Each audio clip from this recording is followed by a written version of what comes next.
La región parotídea. Esta es la parte posterolateral de la región facial. Se dice que está limitada por el arco cigomático superiormente, el oído externo y el borde anterior del esternocleidomastoideo posteriormente, la rama de la mandíbula medialmente, el borde anterior del músculo macetero anteriormente y el ángulo y el borde inferior de la mandíbula inferiormente. También se dice que la región parotídea comprende lo que es la glándula parótida y su conducto, el plexo parotídeo del nervio facial, la vena retromandibular, la arteria carótida externa y el músculo macetero. Luego tenemos la glándula parótida, que esta es la mayor de las tres glándulas salivares pares. Se dice que esta pesa alrededor de 25 gramos y que la atraviesan tres estructuras importantes, las cuales son el nervio facial, la vena retromandibular, la arteria carótida externa y el inicio de sus ramas terminales. También se dice que su segregación es serosa. Esta está cubierta por una cápsula facial tensa, la vaina parotídea, derivada de la fascia cervical profunda. La glándula tiene una forma triangular porque el área que ocupa el lecho parotídeo es anteroinferior al conducto auditivo externo. El tejido adiposo situado entre los lóbulos de la glándula le confiere la flexibilidad necesaria para acomodarse a los movimientos de la mandíbula. También el vértice de la glándula parótida es posterior al ángulo de la mandíbula y su base se relaciona con el arco cigomático. Como podemos observar, el conducto parotídeo circula en sentido horizontal desde el borde anterior de la glándula y el borde inferior del macetero, y este gira medialmente, perfora el bucinador y entra en la cavidad oral a través de un orificio pequeño situado a nivel del segundo molar superior. También dentro del parenquima de superficial a profundo se encuentra el plexo parotídeo del nervio facial y sus ramas de la vena retromandibular y la arteria carótida externa. Asimismo, sobre la vaina parotídea y dentro de la glándula se hallan ganglios linfáticos parotídeos. Inervación y plexo de la glándula parotídea. El plexo parotídeo del nervio cervical 7 se halla inmerso en la glándula pero no la inerva. El nervio auriculotemporal del ramo del nervio cervical 5 está estrechamente relacionado con la glándula parotídea y discurre superiormente a ella junto a los vasos temporales superficiales. El nervio auriculotemporal y el nervio auricular mayor, un ramo del plexo cervical que está compuesto por las fibras de los nervios espinales, inerva a la fascia parotídea. El componente parasimpático del nervio glosofaríngeo aporta fibras secretoras presinápticas al ganglio óptico. Las fibras parasimpáticas postsinápticas discurren desde el ganglio a la glándula, y las fibras simpáticas derivan de los ganglios cervicales a través del plexo nervioso carotídeo sobre la arteria carotídea externa, y las fibras nerviosas sensitivas llegan a la glándula a través de los nervios auricular mayor y el auriculotemporal. Región temporal. La región temporal incluye el área lateral del cuero cabelludo y los tejidos blandos profundos que cubren la fosa temporal del cráneo, superiormente al arco cigomático. La fosa temporal, ocupada principalmente por la porción superior del músculo temporal, está limitada posterior y superiormente por las líneas temporales, anteriormente por los huesos frontal y cigomático, lateralmente por el arco cigomático e inferiormente por la cresta infratemporal. El suelo de la fosa temporal está constituido por partes de los 4 huesos que forman el terium, que son los huesos frontal, parietal, temporal y el ala mayor de los sfenoides. El músculo temporal se origina en el suelo óseo y la fascia temporal suprayacente, que constituye el techo de la fosa temporal. Esta potente fascia cubre el hueso temporal y se inserta superiormente en la línea temporal superior. Inferiormente, la fascia se desdobla en dos capas, que se insertan en las caras lateral y medial del arco cigomático. Cuando el potente músculo macetero, que se inserta en el borde inferior del arco, se contrae y ejerce una fuerte tracción hacia abajo sobre el arco cigomático, la fascia temporal es la que aporta resistencia. Fosa infratemporal. Es un espacio de forma irregular situado profunda e inferiormente al arco cigomático, profundamente a la rama de la mandíbula y posteriormente al maxilar. Comunica con la fosa temporal a través del espacio entre el arco cigomático, que es profundamente, y superficialmente los huesos del cráneo. Los límites de la fosa infratemporal son, lateralmente, la rama de la mandíbula, medialmente, la lámina lateral del proceso pterigoide, anteriormente, la cara posterior del maxilar, posteriormente, la placa timpánica y los procesos mastoides y estiloides del hueso temporal. Superiormente, la cara inferior o infratemporal, también llamada, del ala mayor del esfenoides. Inferiormente, el punto de inserción del músculo pterigoideo medial en la mandíbula, cerca de su ángulo.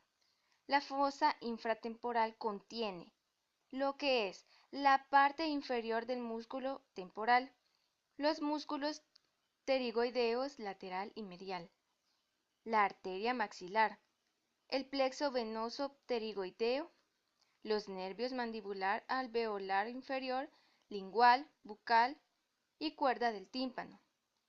Y por último, el ganglio óptico. Las regiones parotidia y temporal y la fosa infratemporal incluyen en conjunto la articulación temporomandibular y los músculos de la masticación que producen sus movimientos. También está la articulación temporomandibular. Es una articulación sinovial de tipo gínglimo modificada que permite los movimientos de deslizamiento, traslación y un pequeño grado de rotación o giro, además de los movimientos de flexión, elevación y extensión, descenso, que son típicos de los gínglimos. Las superficies articulares óseas que intervienen son la fosa mandibular y el tubérculo articular del hueso temporal superiormente y la cabeza de la mandíbula inferiormente. La membrana fibrosa laxa de la cápsula articular se une a los bordes del cartílago articular sobre el hueso temporal y en torno al cuello de la mandíbula. Las dos superficies articulares óseas se hallan completamente separadas por un fibrocartílago interpuesto. El disco articular, unido en su periferia a la cara interna de la cápsula fibrosa. Ello crea dos compartimientos o cavidades articulares superior e inferior, separadas y revestidas por las membranas sinoviales superior e inferior. Músculo macetero. Músculo cuadrado que se inserta en el borde inferior y la cara medial del proceso maxilar del hueso cigomático y del largo cigomático.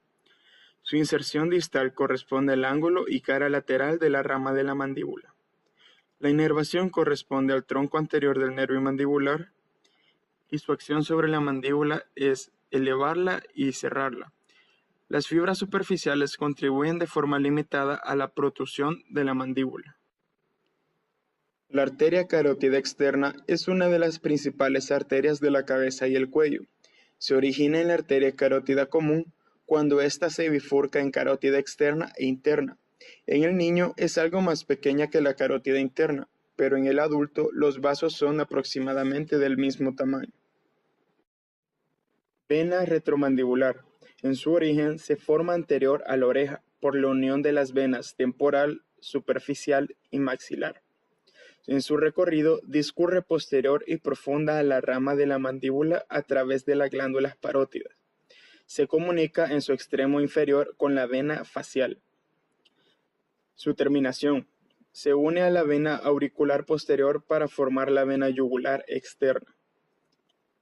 Su área de drenaje sería la glándula parótida y el músculo macetero. Músculos de la masticación. Los músculos de la masticación son un grupo de músculos asociados a los movimientos de la mandíbula, articulación temporomandibular. También se dice que es uno de los principales grupos musculares de la cabeza.